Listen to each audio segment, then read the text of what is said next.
Hello, everyone, and welcome to the debrief of West Ham United 2, Manchester United 1. This is where we take a look and see what the Hammers Chat subscribers think of the game from the day before. So, if you're watching live, thank you very much for joining us. Get your thoughts into the live chat. Let's see what you're all saying. We're going to kick it off with John, who apologizes for his absence as he's taking his 9-year-old to judo. But John says he does think that even beating Man United at the weekend, our manager, he thinks, should still be relieved from his duties and we need a new approach. Randy says he thinks Lopetegui is the count himself. Very fortunate that Man United could not convert their chances. Otherwise, it would have been like Spurs, but he needs to get the 11 and tactics spot on from now on because he's got to realise in the long term this is not sustainable and he needs to address these matters urgently. Happy for the win, but Nottingham Forest will punish us if we play like we did in the first half. Stockman says, made very good subs, which won the game. Credit where it's due. Robert says, this result means nothing. We were still rubbish on Sunday. Let's face it, we were lucky to get the result we needed. Ross says, I feel like our season may have started in that second half. The fact that it's this late is very worrying. Jake says, how did we win that game? Better in the second half, but oh my God, we should have been 5-0 down by half time. Still not convinced at all, but much needed win. How the hell did Tadibo Summerville not start? The thing with Tadibo I think there was a genuine fitness issue there. I think he gets away with that one personally. Mike says, Lopetegui keeps doing this, messing up starting 11 and fixing it. Thankfully, in time yesterday. If he's worked out his best starting 11 and their positions and beforehand. Caveman says, how good was Thomas Souček when he came on, and Wan-Bissaka was top drawer as well. Graham says, maybe now we have something closer to our best 11. The 11 that was playing for the first half of the second half, but we have to be more solid against Nottingham Forest. Got to stop the fullbacks pushing up so much. Paul doesn't want to get carried away because we won, and Abu says he hopes that Summerville finally starts to get some matches. Preview says matches last 90 minutes plus. Hope the manager knows that sooner rather than later. Mike says, how far are we falling? Be scared of Forest? In fairness, I think Forest are doing really well. It's not just that we've regressed. I think they've progressed at the same time. Vitek says, what time for a first ever West Ham game that he's been to? Travel from Czechia to London. And just one game we actually win. Well, I hope you had a lovely time. I like it when people come from abroad and they see West Ham win because there's plenty of games you can go to and it's a dire 0-0. So I'm glad you got a little bit of something for your trip and I hope you enjoyed it, Vitek. Hope it's a memory that's going to live with you. I want to go back to what Stockman said here in regards to the substitutions and that credit where it's due because they won the game. I can't do it. I'll give acknowledgement, which I have done and will do. I'll give acknowledgement that he made the substitutions, and I will give a small amount of credit because they did change the game. But I think doing subs that change the game, it depends on the context around it. Which subs have you made? Who have you brought off? Who have you brought on? Why have you had to make these substitutions? And this game in particular, not just this game. I feel like I'm saying this every second game. It's a very frequent thing that's occurring with Lopetegui, and it's incredibly concerning. But this one in particular, and many others this season, but this one in particular, the substitutions was to fix his incorrect starting 11. He took off Sola and put the guy that should have started left wing. He put the natural left winger on at left wing.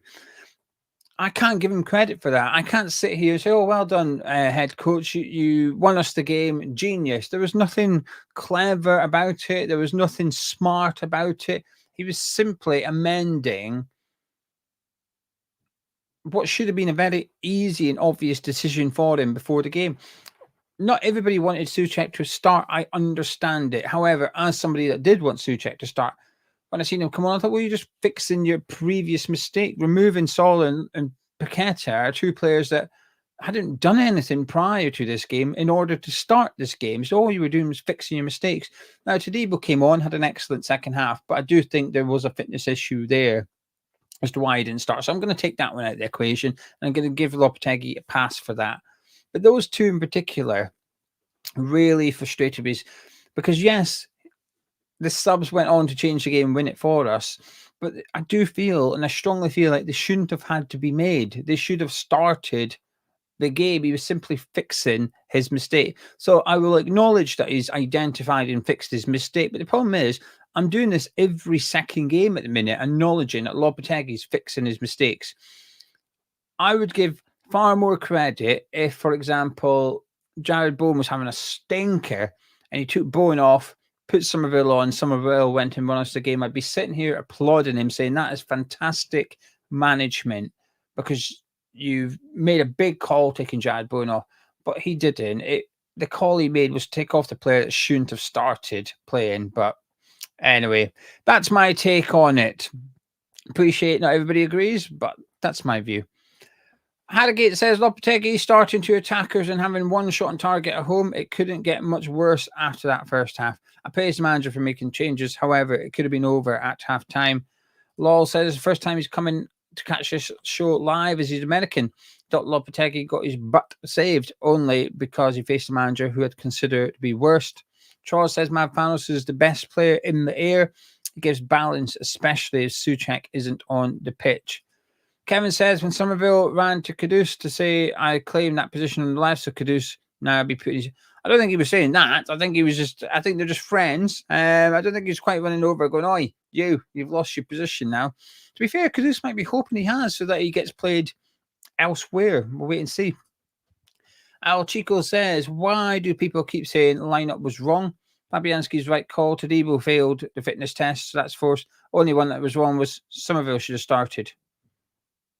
So you're saying it was wrong as well? Hang on a minute. You've just said it.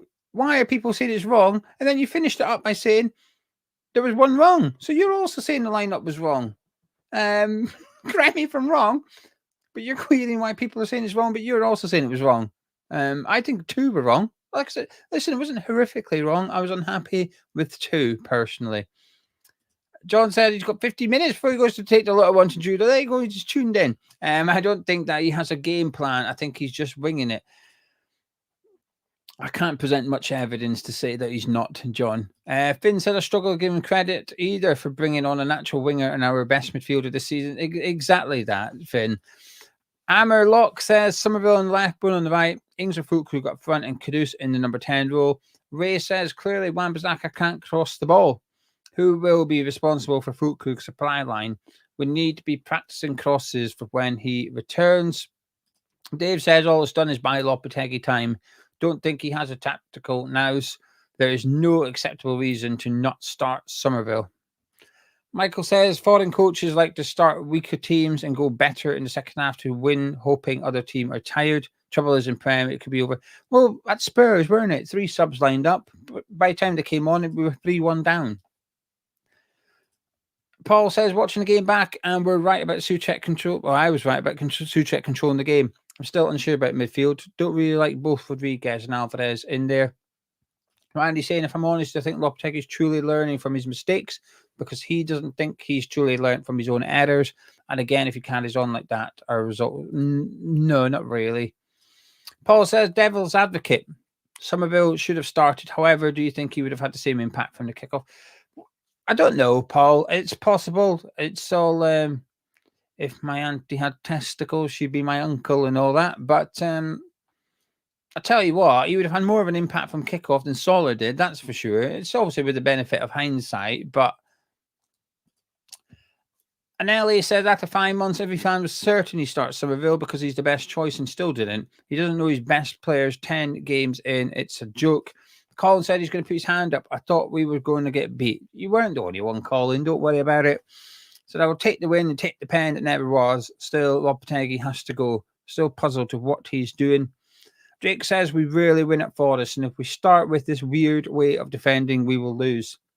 He played exactly the same way against Chelsea and Spurs. How can he think that this is a good plan? At this point, I'm going to ask you all to do me a little favor, and that is by dropping a like on the video, by clicking the thumbs up. And if you're new to the channel, please do subscribe. Stick around. We've got everything that you need as a West Ham fan. Lots of good West Ham YouTube channels, but subscribe to this one as well, will you please? But please do drop a like on it. It does help out the video, helps out the channel. Andrew says Lopetegui's team for Forest will be interesting. Anthony said the concerning issues. Lopetegui seems to get it wrong so often. The good teams will punish us and give others a chance to get back into the game. Paul said the game was the same as Chelsea, but Man United weren't as clinical as Chelsea. I completely agree with that one. Finn says United were the perfect team. A big name, but crap.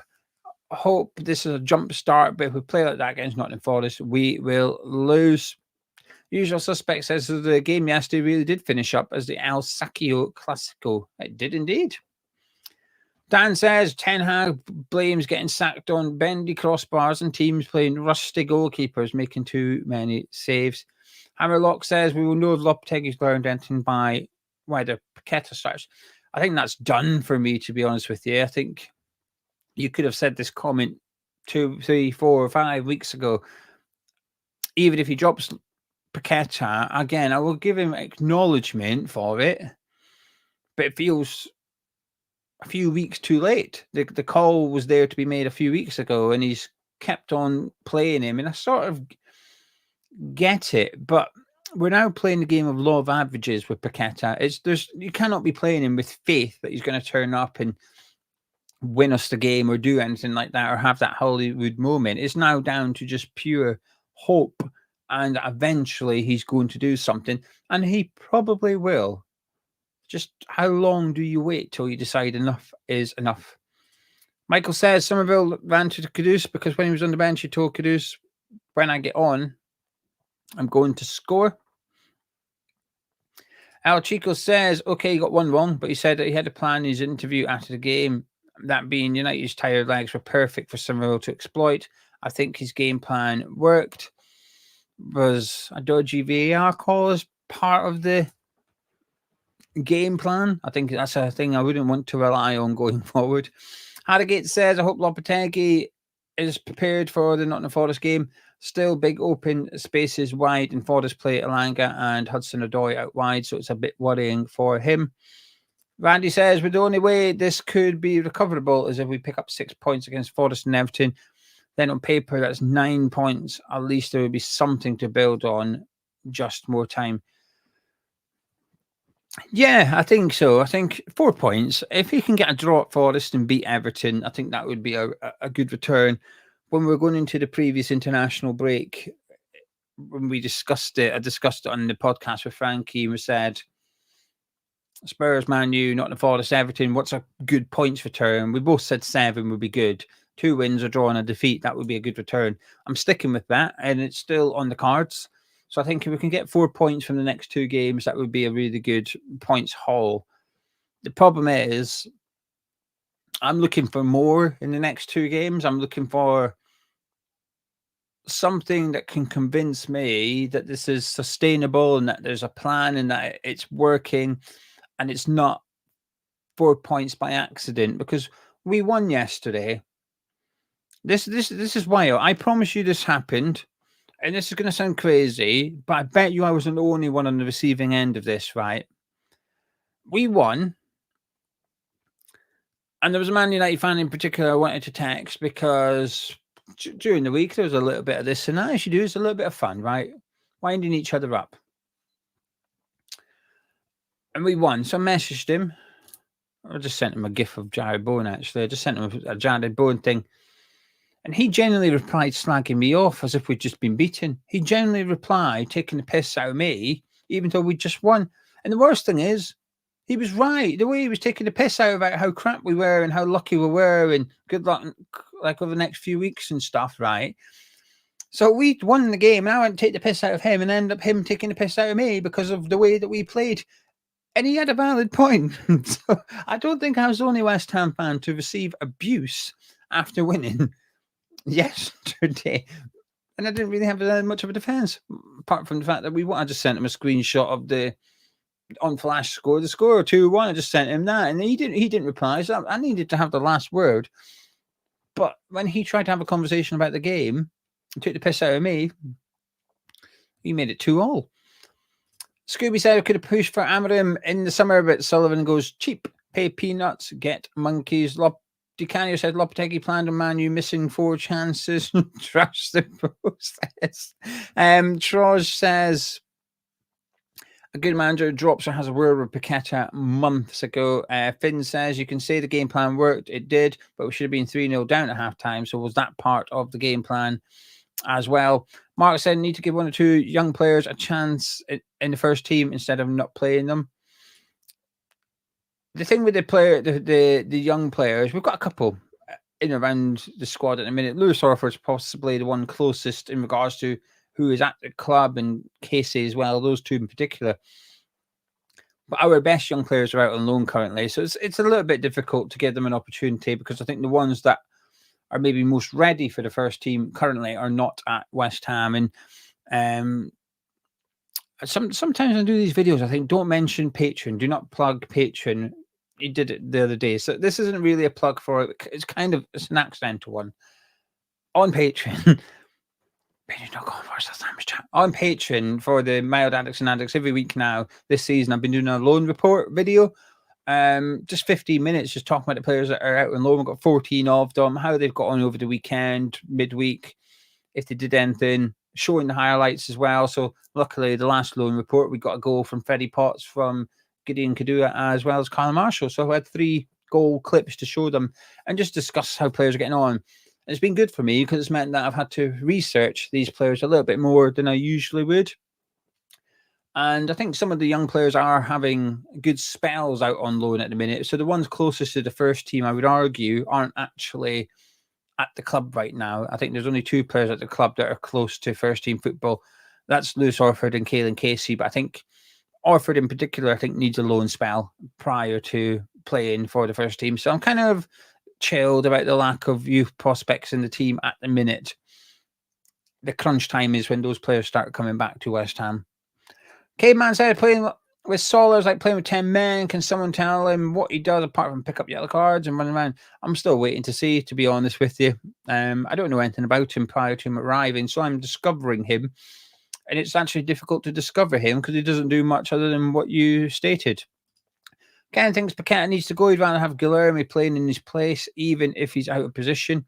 Michael says if he's learned anything, surely a back 3 is the way to go if he insists on fullbacks bombing forward in order to cover the wide open spaces out on the wings. Rhonda Antoni said Antonio spent more time on the right and left wing than in the centre during the first half. Robert says you watch now, we'll draw at Forest and lose to Everton. The thing is, that wouldn't surprise me. Like, it's not. I'm not sitting here going, "Oh, that's a bold claim. That's a little bit wild." It's possible, but at the same time, strangely, I think it's possible that we pick up. I'd be disappointed. I think my prediction now, prior to anything, seeing more evidence from the teams from West Ham and what we're away to go and see, I'm going to say that we lose against Nottingham Forest, but we beat Everton. That would be my prediction today for the next 2 games. I watched Everton against someone. They got a last-minute equaliser. Who were they playing, Gio? They were playing Fulham. I watched them against Fulham, and they weren't great. They weren't very good whatsoever. So I was watching them thinking, we've got to beat this. We have to beat this. It could be the second manager that we get sacked this season. DeCanio says tactics. Hope Chris Wood doesn't demolish us in the first half, then bring on the players that should start. Justin's worried that Paqueta was only sub because of his card. Uncle Bruno was enjoying it again, wasn't he? He did all right. Chico said, I think many need to accept he's similar to Moyes. Many games under Moyes we should have lost and won. Arsenal, Spurs and Brighton as the examples. Randy saying, how many points would you like come the January transfer window to properly judge Lopetegui potential? To be honest with you, I don't. What's that? We've got 6 games. Right, you're testing me now. I don't have the fixture list in front of me. We've got 2 games: Forest, Everton, international break. 2 games in November: Newcastle and Arsenal, I think. And we've got 6 games in December against the teams we haven't yet played. To keep it simple, Southampton. Who have we not played? Southampton, Bournemouth, Leicester. Arsenal. I've said them for November. Anyway, so that's 6, 7, 8, 9. So that's 10 games, 30 points up for grabs. I don't know. It's difficult. 20-something points would be impressive, I guess. To pick up 2/3 of your points, I think you're going well. So I think, an average of 2 points per game, you're looking good. 76 points for the season. You're looking all right if you can do that. So I would say 20-something points from that 30, given the fixtures I think that we've got coming up. But it's difficult without really thinking about it. And too many things change, don't they? Momentum, and Kudus could get a 5-6 game ban. We're waiting to find out regarding how long he's going to be out for. Charles would keep Fabianski. He calms the defense, and he's got better distribution at the minute. Lucas saying, what do we reckon of Danny Ings starting, Antonio coming on for the last half hour? Get back to that in a second. Adam says, Solo's a waste of space. Should have kept Flynn Downs. Fabianski should keep his place, says Mark. He was very lucky first half. Sunday also pulled off good. Yeah, I think so. I think he had a good game. 2 good saves in the first half. Yes, Rush of Blood was a little bit silly, but I think he played well, and Adriola not so much. Listen, I won't give Lopetegui credit for this substitution at halftime because he was fixing his mistakes. What I will give him credit for is that dropping Ariola and bringing Fabianski in. That's a bold call. That's a brave call. And if Fabianski had a terrible game, I'd put it like this: if Dalot had scored, you would assume Man United would go on and win the game, given the nature of it. So Dalot opens the score in that opportunity when Fabianski came flying out and missed it. Dalot scores 1-0 Man U, 2-0 Man U. We bring on our subs, finishes 2-1 Man U. We're sitting here saying, well, I don't know if that call was right, do you? The keeper's cost us some points there. The keeper saved us points. Fabianski kept us in the game. A lot of Lopetegui's his own game plan, according to Chico in the live chat. And I'm not suggesting Chico, I'm just believing Chico here, which was his game plan was to wait until there was tired legs. Well, waiting for Fabianski, you ain't even getting that opportunity to bring players on against tired legs because we're losing. I think Fabianski stays in for the Nottingham Forest game personally. Nick says, if we have money in January, what positions would you like to see us strengthen? Don't know, probably a number 10, I think. I think striker to some extent, but I think we could get by for the rest of the season. Because I like Fulkrug. I think he's a good player, and I want to see him given an opportunity once he finally returns from injury. I want to see him get a chance. He's not had one. But I'd like to see us get a more creative central player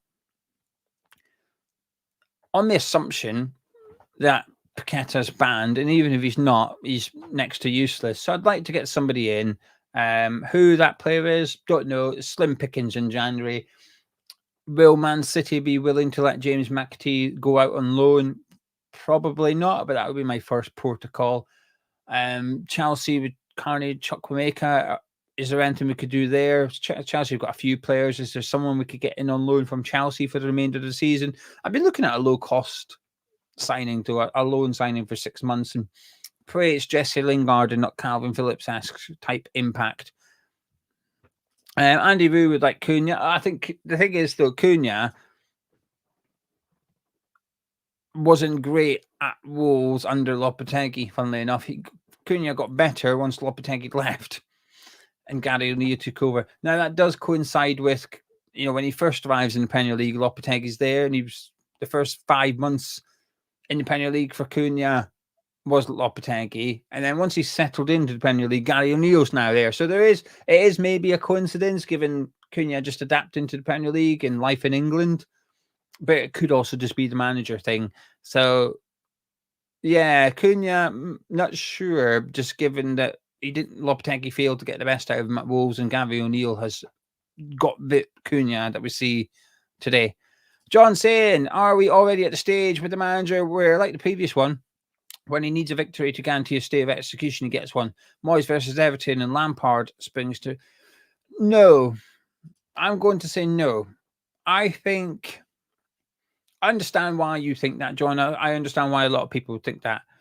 But to believe that and to subscribe to that idea, you have to believe that he was close to getting sacked, and I don't believe he was close. If we got beat yesterday, I don't think Lopetegui gets sacked. I think he's here for at least the next 2 games as well. So I don't think we are at that point yet, because I don't believe he is under pressure in regards to losing his job, if that makes sense. Damien said the club should look at Jamie Luling as a striker. He has a release clause and a lot of qualities. Tall, fast, excellent finisher. 2-footed. Get him on the phone to Stuttgart. Leslie's agreeing. Loan McAtee for Manchester City would be a good one also, because Man City would have Oscar Bob back. Will he be back by January? It was quite a big injury. I don't know, but Oscar Bob would be returning, so there's an additional player to a squad they've not needed yet so far. His minutes have been limited, so that's what I would like. Hammer 1999 says all I want from Lopetegui is a clear style. If it's counter-attacking, do it. Play a front 4 of Bowen, Kudus, Summerville, and Antonio with a hard-working 6 behind them. If it's possession, commit to it. I'm inclined to agree with that. We're still waiting to see something from Lopetegui. Like I said, I've noticed 2 things from him in particular. 3. I've noticed 3 things. Before I do that, if you're watching this later on Monday, if you're watching this Tuesday, maybe even Wednesday, get involved in the comments below, though. Please give me your comments. We do a show where we take a look at your comments on the video section, the comment section of previous videos. So please do get involved. The 3 things I've noticed about Lopetegui. Number 1, high line. He likes a high line. Doesn't press. We don't press. We are statistically, and there is a dispute over how good this metric is, a bit like XG really, but statistically, we are the 3rd worst team in the Premier League for pressing, yet we play a high line. So we get into the positions to press, then we don't engage. Hence why it's easy to carve us open, like in the first half against Man United, like against Tottenham, like against Chelsea. This happens quite frequently. I say number B. No, letter B. High fullbacks. We knew this before he arrived at West Ham. We knew this is what Lopetegui likes to do. He's done it at his previous clubs. This is a very thing that you can identify with Lopetegui, the high fullbacks. We've seen it already this season quite often. That's here to stay. And letter C is he likes to make changes at halftime to fix his mistakes for the starting lineup. I'm sorry. Look, let me have a little bit of fun. All right, let me have a little bit of fun, but I'm not lying. Paul said, I can't decide if I like how active Lopetegui is on the sidelines. It's passionate, but he looks like a child having a temper. I wouldn't worry. The players don't understand what he's saying. It's fine.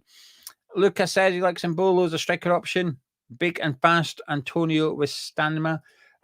Mark said he would like to see Tammy Abraham at West Ham, and he is English. Maverick said how good Summerville looked. He had pace and was a threat. The sort of player an opposition manager has to be mindful of. Jake says we need pace in the middle of the park and a striker. It becomes clear the German isn't going to come back to full fitness this season.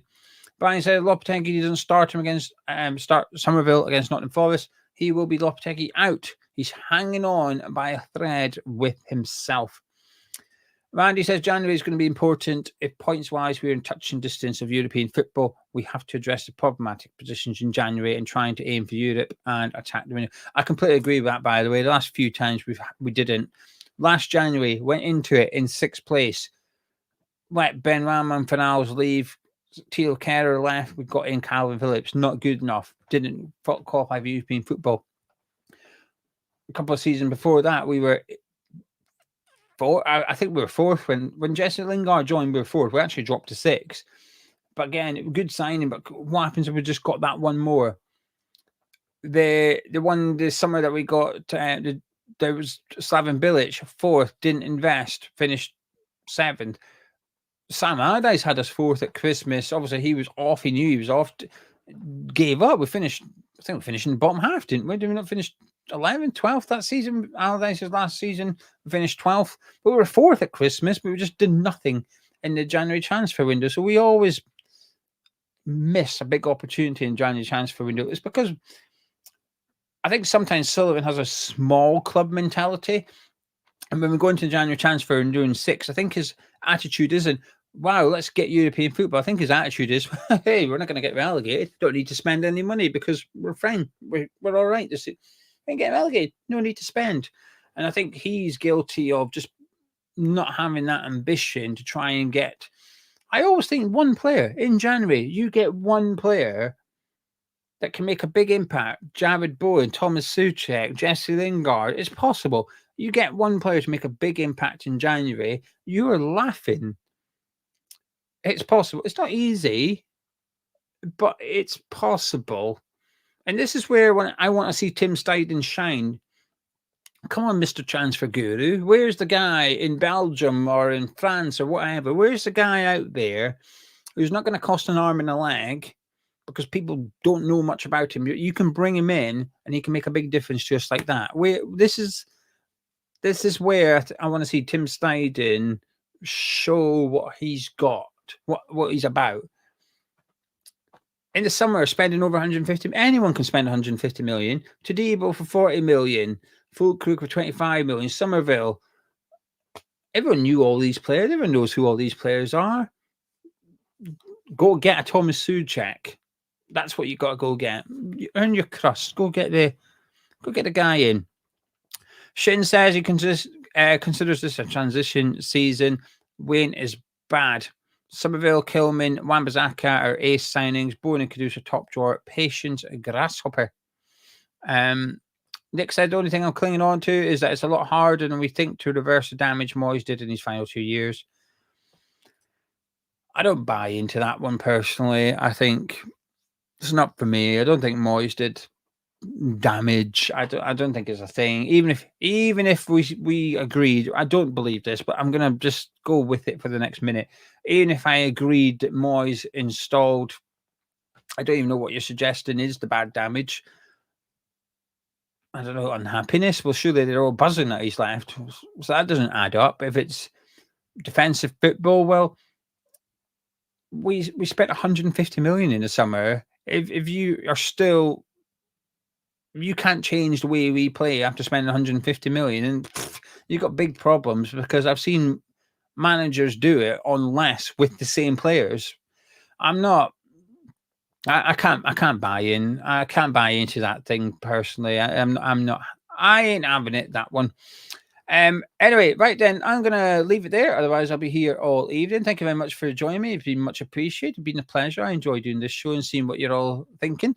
But like I said, if you're watching this later, get involved. Fan cams, do check them out. I wish if I could change one thing, it would be that fan cams get more views because I think they're good. There's another one going up on this channel tonight, probably in about 9 p.m. time with Mark, who it's a really good fan cam. I urge you to check it out. There's some on the channel. So between my review and this video, there's 2, 3 fan cams on the channel. Go give them a watch if you haven't done so already. They are good. I promise you. Anyway, like the video. Subscribe to Hammer's Chat. I'll catch up with you tomorrow.